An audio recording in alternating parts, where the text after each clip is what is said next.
Bonjour Florence, comment vas-tu? Bonjour Namka, merci de m'avoir aujourd'hui avec l'Imagier. Je vais bien et toi?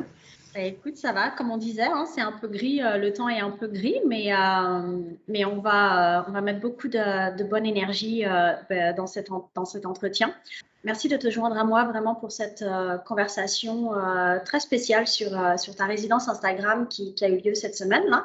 Je suis en direct de l'Imagier, dont la bâtisse est située sur le territoire non cédé de la nation Algonquin Anishinaabe. Et avant d'entrer dans le vif du sujet, j'aimerais vraiment prendre un instant pour remercier justement notre nation hôte pour son accueil.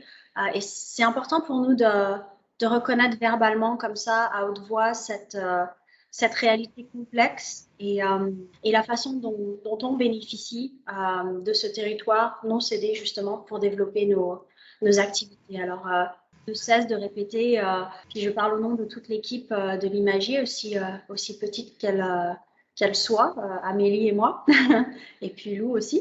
Mais nous sommes vraiment conscients de notre rôle et, et de l'importance, voire même les difficultés d'assumer justement pleinement ce rôle en tant qu'organisme et en tant qu'acteur du changement dans notre société. Alors, on parle souvent entre nous de la façon dont on peut, comme ça, concrètement contribuer au processus de sensibilisation, de guérison en quelque sorte, qui peuvent prendre la forme d'une alliance avec les communautés minoritaires par le biais des arts actuels, justement. Et on réfléchit beaucoup à nos intentions et à notre façon de développer des relations qui soient sincères et durables avec justement les communautés qui nous entourent, qu'elles soient autochtones, racialisées, non-binaires, autres. Et je pense d'ailleurs que tu as pas mal de choses assez intéressantes à dire à ce sujet, puis on y reviendra très rapidement dans l'entretien. Mais voilà, donc pour placer les choses, le concept d'une prise de contrôle comme ça de la plateforme Instagram est intéressant pour une institution de notre taille, comme la nôtre, parce que justement, elle participe à cette volonté de faire entendre, de faire résonner comme ça d'autres voix. Et j'aimerais justement qu'on revienne sur cette expérience et puis qu'on regarde un peu plus en profondeur ta pratique artistique et puis son évolution. Voilà. Alors j'aimerais commencer cette conversation justement en te demandant de te présenter, mais avec tes propres mots. Je te pose cette question parce que justement, tu évoques un point très intéressant dans ta résidence où tu dis notamment qu'il est vraiment important de s'interroger à ce que l'on perd lorsqu'on se décrit, lorsqu'on se présente. Et puis les mots sont importants et je pense qu'une publication n'est certainement pas suffisante pour te présenter. Alors voilà, j'aimerais connaître une autre version de toi. Et oui, quand j'ai vu cette question, quand j'ai entendu ces questions, c'était quelque chose qui me rappelle il y a quelques années. Je ne savais pas si je voulais utiliser juste mon nom Florencie ou soit mon nom complet Florence Chandiayi.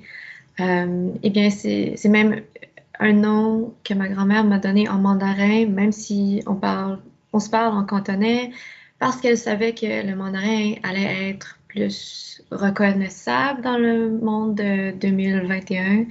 Euh, Elle avait toute une vision, mais parce qu'elle ne savait pas comment écrire le mandarin, mon nom est aussi mal écrit. Donc, il y a toute une histoire de même juste mon nom. Et donc, il y a une fois que j'ai fait une entrevue et je me suis réintroduit au moins 3 fois. Donc, bonjour, je m'appelle Florence. Avec mes amis, je me nomme Lan, Lan. Et dans ce contexte, aujourd'hui, je suis artiste. Je suis aussi une personne qui aime jardiner. Et j'ai un chat qui s'appelle Marley. Je le vois beaucoup plus que d'autres personnes dans ma vie ces jours-ci. Donc, il est très important dans ma vie. Je vis à ce moment à Toronto, territoire du Treaty 13, du Credit of the Mississaugas of the Credit. J'ai jamais fait... ouais, je réalise maintenant que j'ai jamais fait ça en français. Il y a beaucoup de choses qui sont juste... et de là, donc, mon intérêt avec la langue, le langage et les mots, le texte. Peut-être on va le laisser là pour l'introduction. Oui. Ça marche, merci. C'est un peu une question, ma deuxième question, c'est un peu un suivi de la première. Quand tu parles de contexte, en effet, le contexte est très important. Et ce projet, justement, est né d'une curiosité que l'on a, nous, à l'Imagier, envers les artistes de l'émergence. C'est justement un désir de les faire connaître. Et c'est aussi pour ces artistes-là un exercice sur l'articulation de leur pensée et parfois même de l'ordre de l'introspection. Donc, ça dépend, chaque artiste approche cette résidence de manière différente. Dans quel état d'esprit, toi, as-tu entamé justement ce projet? Puis est-ce que tu avais des attentes et est-ce qu'elles ont été rencontrées, ces attentes? Ben, je me suis dit que le public de l'Imagier est probablement aussi d'autres artistes de l'émergence et donc j'ai voulu avoir pas exactement une conversation parce que je sais que c'est pas le contexte idéal pour ça, mais plus juste un espace pour que on peut être un peu plus transparent avec nos désirs, nos défis, avec l'art de l'émergence et juste les expériences personnelles, d'avoir des entretiens avec le public ou de prendre beaucoup plus de temps sur des courriels que sur la création de l'art ou juste être capable de nous dire que ouais, on a quand même des jobs à temps partiel, même d'avoir quelque chose en art et d'enseigner ou d'avoir aussi des demandes de subventions.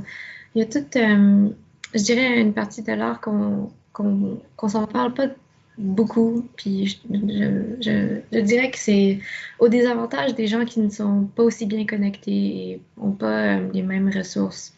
Et donc, j'aimerais bien pouvoir parler de ça de plus en plus.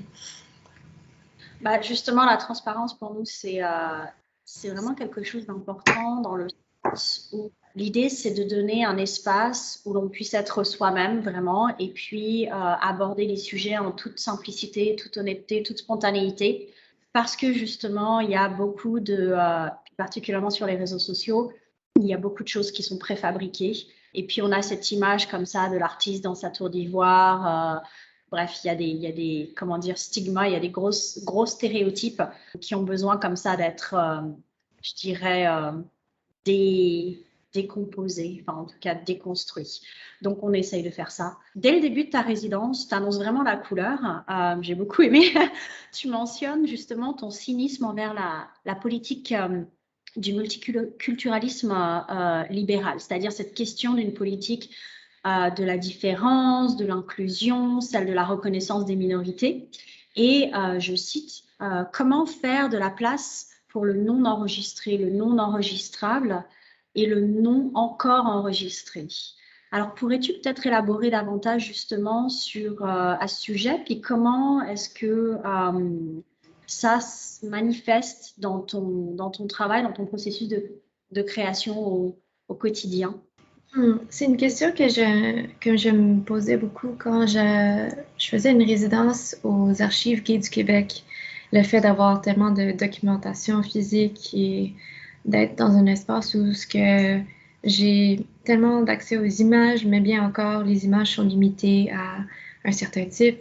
Dans le discours du multiculturalisme ou même avec le discours queer, on met beaucoup d'emphase sur la visibilité. Et je dirais que ça a deux côtés. Une qui s'accumule dans la représentation de tous les jours. Oui, c'est important de se voir, etc.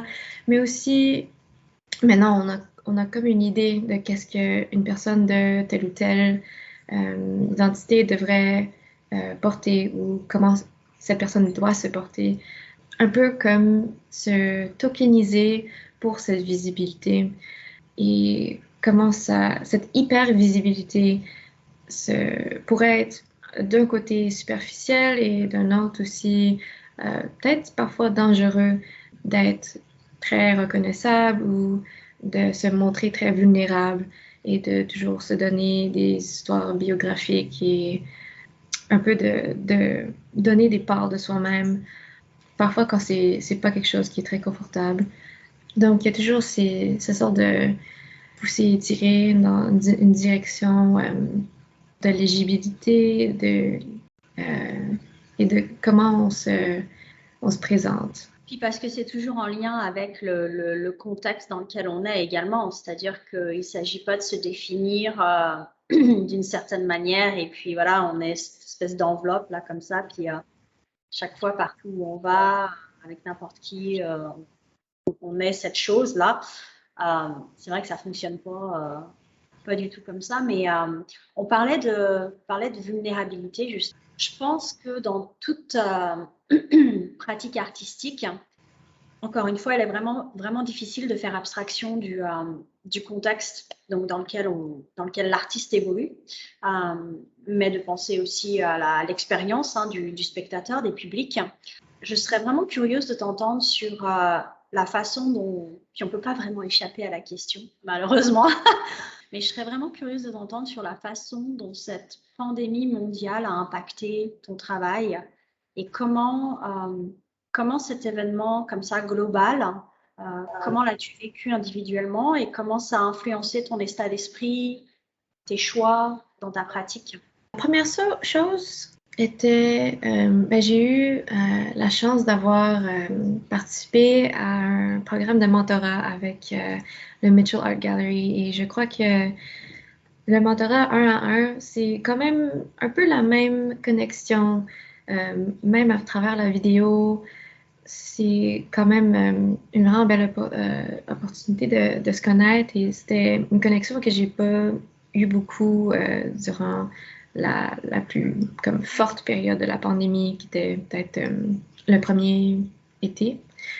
J'étais mis en paire avec Kiona Ligfoot, qui était aussi une artiste de l'émergence à Edmonton et ensemble on a créé une série d'affiches qui étaient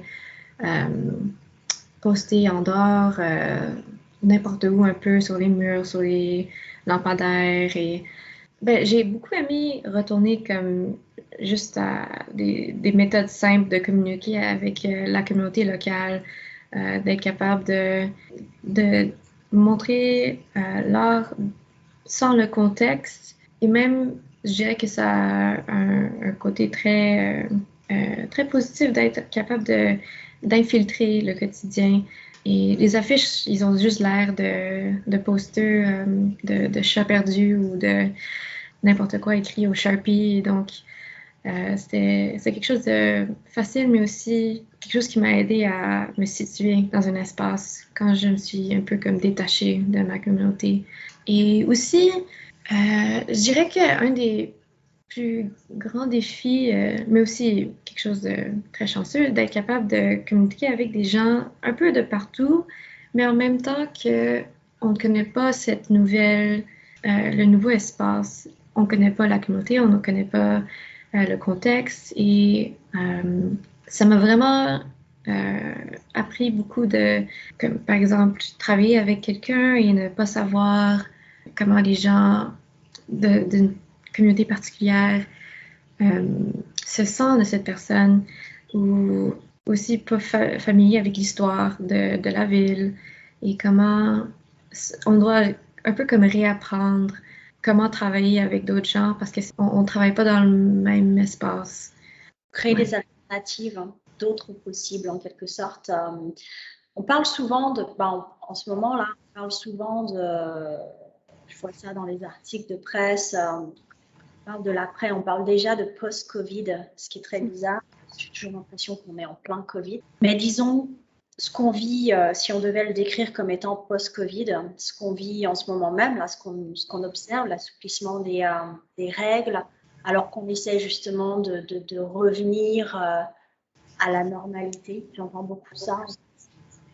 Mais vraiment, quelle normalité, je me pose la question. En tant qu'individu, je dirais, on a appris à vivre différemment durant ces périodes de confinement. On a transformé nos routines. Euh, Puis là, c'est comme si on arrivait à un point de non-retour, en quelque sorte. Pour ça, je pensais à alternatives. On crée d'autres façons de collaborer, d'autres façons d'aborder les projets. C'est sûr que plus rien ne sera jamais comme avant. Alors, si on met de côté un petit peu comme ça le sentiment d'angoisse que ça peut nous provoquer en chacun de nous, comme ça, comment vis-tu justement cette transition vers une situation qui est vraiment inconnue? Ouais, ben pour moi, ça a été vraiment quand même inspirant de voir comment les gens se sont adaptés et comment on a encore beaucoup d'autres à faire et on a eu beaucoup de temps et parfois il y a comme une crise, mais maintenant la crise est étendue tellement longtemps qu'on a une chance de vraiment changer nos systèmes pour devenir plus soutenables et capables de s'entraider. D'un côté, j'ai de l'espoir pour qu'est-ce que l'inconnu pourrait nous approcher. Aussi parce que je crois qu'on avait encore, on cherchait quand même avant la pandémie une relation différente avec l'art, le public et ça a ouvert quelques autres possibilités pour moi de choses préenregistrées, de choses en dehors, sur les rues, des événements comme micro qui pourraient s'échanger de main à main, donnés par la poste, et des publications aussi. Donc, j'ai hâte de voir comment on change continuellement. C'est comme si, comme tu dis, hein, ce sont des pensées qui existaient déjà auparavant, mais c'est comme si on avait eu un terrain de jeu, c'est peut-être pas le bon mot, mais c'est comme si on avait la possibilité de mettre tout ça en action, mais de manière accélérée. Et là, ça nous est forcé, en fait, on est forcé de le faire. J'aimerais revenir sur un autre moment fort de ta résidence, où tu questionnes notamment le rôle et l'importance justement des institutions, qu'elles soient grosses, qu'elles soient petites, moyennes, et ce qu'elles représentent. Tu fais notamment référence au Biennale d'art, mais aussi ce à quoi tous les artistes sont amenés à faire dans leur carrière justement pour pouvoir en vivre, et les organismes à but non lucratif comme le nôtre, qui sont les demandes de subventions. C'est intéressant, c'est un sujet qui m'intéresse aussi. Et justement, l'impact que ça peut avoir sur la production artistique ou sur la programmation. Alors, je trouve ça vraiment intéressant de discuter sur cette relation comme ça d'interdépendance. Je qualifierais même cela parfois de disjonction en quelque sorte, entre le moment de création pure dont on a besoin, dont tu as besoin, dans ton espace du studio, et ce que tu dois faire, les démarches de financement ou de démonstration, de reconnaissance comme ça par les instances décisionnaires, hein, qui sont en fait nécessaires. Alors, si je devais dire ça en d'autres mots, c'est que penses-tu de justement cet écosystème artistique actuel et comment évoluer dans cet écosystème? Mais honnêtement, en comparaison avec peut-être les États-Unis, pour moi, je dirais que la demande de subvention et ce système de conseil d'art, ça donne tellement plus de liberté en sorte de projet à long terme. Et ça pourrait aussi être limitant de comment on se décrit et comment notre projet peut être peut-être pas approprié aux États, mais à l'État. En même temps, je dirais que ce qui me rend stable, c'est d'avoir une balance, d'avoir des projets qui vont devenir un peu comme rien, mais ce qui est vraiment important d'avoir des collaborations avec quelqu'un qui nous donne beaucoup d'énergie et avec peut-être une communauté à qui on appartient. Et donc, d'avoir aussi des projets très stables, très bien financés, mais aussi un peu de n'importe quoi et n'importe où. Et peut-être c'est cette balance que je veux avoir un peu plus dans ma vie.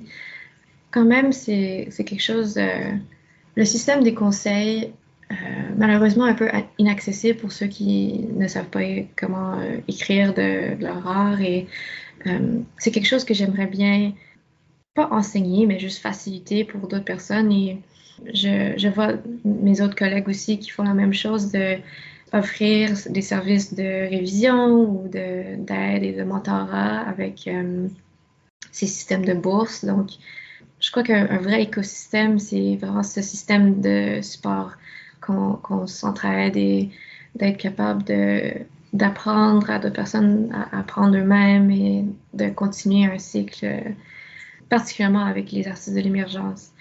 Donc, c'est ça que j'aimerais faire le plus, le mentorat. Non, mais c'est sûr que c'est très intéressant. Puis, comme je disais auparavant, c'est un peu ce qui a inspiré la création de cette série, c'est cette idée de donner l'opportunité à des artistes émergents d'articuler cette pensée. Parce que quand tu te retrouves comme ça devant un public et qu'on te propose comme ça de réfléchir sur les sujets que tu es en train de ton inspiration, justement de décrire, même peut-être de réfléchir sur ce vers quoi tu vas, ce qui t'intéresse. On a rarement comme ça cette opportunité de pouvoir se poser puis se dire, OK, voilà, si je devais résumer qui je suis ou en tout cas ce qui est important pour moi en ce moment. Voilà, donc en général, dans les demandes de subventions, tout doit être tellement ficelé, tellement copie-édité des centaines de fois. Parfois, c'est comme si ça sonnait faux. À la fin, quand on relit sa demande, on est là, c'est comme si on avait enlevé toutes les, je dirais que l'esprit est là, mais on se demande parfois si c'est même nos mots, parce qu'on a tellement révisé, revu, corrigé, ou essayé de s'adapter, de répondre à la question. Voilà, c'est tout. C'est juste, c'est assez intéressant de voir à quel point parfois le propos peut se dénaturer, ou comme tu disais en fait, qu'est-ce qu'on laisse derrière pour pouvoir avancer, en tout cas. Je trouve ça assez. Mais au moins, la bonne chose avec ces demandes de subvention, c'est qu'il n'y a pas un gros, comme, il y a pas une grosse système de surveillance avec ce qu'on fait. Même si on dit, on crée une certaine description de soi, on a peut-être des descriptions pour tout le monde différentes, pour notre famille, pour nos amis, pour nos collègues. Et on a tous des perspectives différentes de soi, dépendamment de ce qu'on fait. Donc, je crois qu'au moins, il y a juste une sorte de dissonance cognitive pour le mieux ou pour le pire. Bah, écoute, Florence, je vois que les minutes filent et il est temps de se quitter malheureusement. Je te remercie vraiment sincèrement d'avoir partagé comme ça ce moment avec moi en ce jour gris, avec cette grisaille. Ce fut vraiment très inspirant et j'ai vraiment hâte de voir ce que le futur nous réserve à tous et toutes. Alors d'ici là, je te souhaite de poursuivre ton travail en toute sécurité et vraiment de prendre soin de cette belle énergie créative. Voilà, merci à toi. Et merci à toi, Namka, et à l'Imagier pour cette chance de me décrire. À la prochaine. À la prochaine. Bye.